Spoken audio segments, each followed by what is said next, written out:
देखिए, मैं बहुत ज्यादा आशान्वित नहीं हूं नतीजे के लिए, क्योंकि दोनों पक्ष अभी तक पूर्व की स्थिति पर कायम है। 8वें दौर की वार्ता के बाद न तो सरकार ने ऐसा कोई संकेत दिया कि वो इन कानूनों को वापस लेने के प्रस्ताव पर विचार कर सकती है, या एमएसपी के लिए कोई नया कानून बना सकती है, एमएसपी की गारंटी को संवैधानिक प्रतिबद्धता से जोड़ सकती है।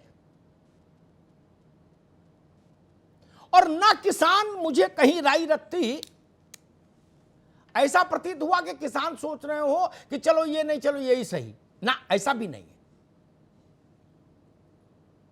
किसानों को वही चाहिए जिसकी बात वो आज से 44 दिन पहले करते हुए धरने पर बैठे थे।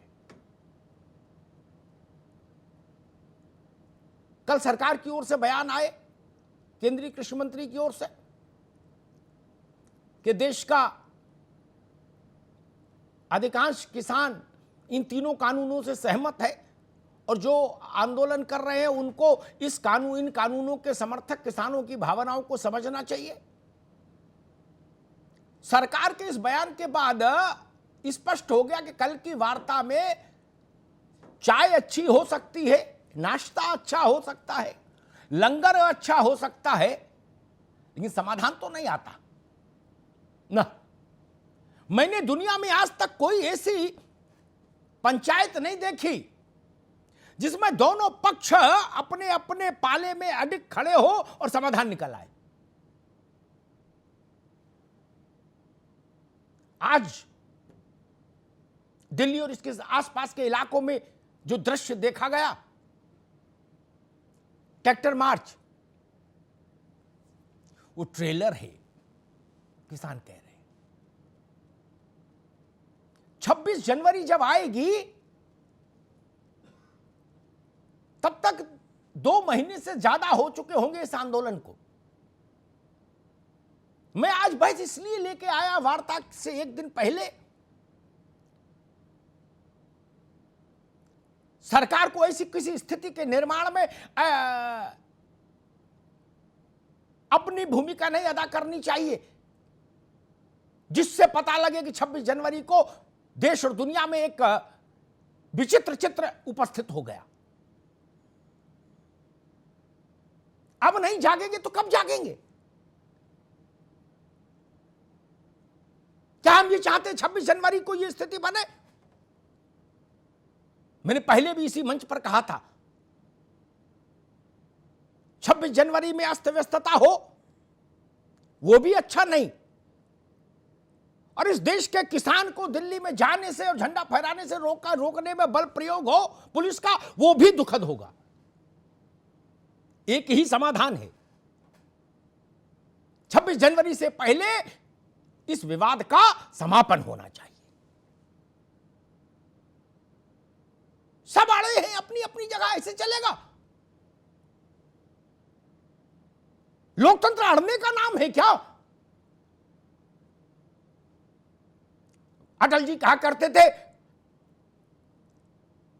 कि संसदीय लोकतंत्र में सरकार बनाने और सरकार गिराने के मसले तक तो 49-51 का मामला ठीक है, उसके बाद जितने भी काम होते हैं उनमें 49-51 का भाव नहीं रहना चाहिए, उसमें सबका भाव रहना चाहिए 100% का।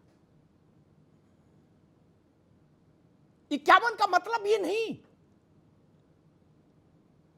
ये हमारे देश के नागरिक हैं। अगर इनको लगता है कि ये कानून इनके लिए इनकी जीवन में दुश्वारियां बढ़ा देंगे, पहले से ही बहुत दुश्वारियां हैं किसान की जिंदगी में, तो छोड़िए, जाने दीजिए कानूनों को, बैठकर बात कर लीजिएगा सबसे, समर्थन वालों से भी विरोध वालों से भी, नए कानून फिर बन जाएंगे। क्या कानून इतनी बड़ी चीज है? मुझे डॉक्टर अंबेडकर का एक वक्तव्य याद आता है जो उन्होंने संविधान सभा के आखिरी दिन दिया था, उसका एक अंश था।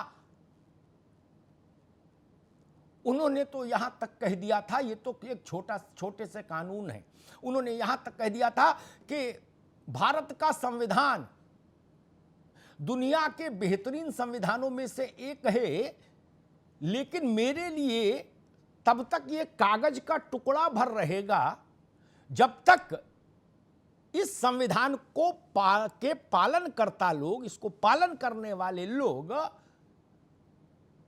मनसः वाचा कर्मणा देश के हित के बारे में प्रतिबद्ध नहीं होंगे। यहां तक कह दिया था अंबेडकर ने। क्या हमने कानूनों को वापस नहीं लिया? क्या इस देश ने कानूनों को वापस नहीं लिया? ना लिया। ओंकार जी बैठे, 415 की सरकार ने कानून वापस लिया। 415 की सरकार ने, राजीव गांधी प्रेस बिल, क्या उससे मर्यादा घट गई क्या? और हम लोग बचपन में सुनते आए थे, का रहीम हरि को घट्यो, रहीम ने लिखा, का रहीम हरि को घट्यो जो भृगुमारी लात। विष्णु की प्रभुसत्ता कम नहीं हुई, विष्णु का स्थान नीचे नहीं आया।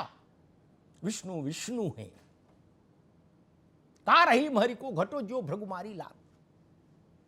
अगर किसान नाराज है तो उसके कंधे पर संवेदना का हाथ रखिए, समाधान की ओर जाइए।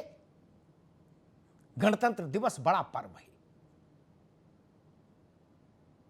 उसमें हमारे देश का एक बड़ा वर्ग उद्वेलित दिखे,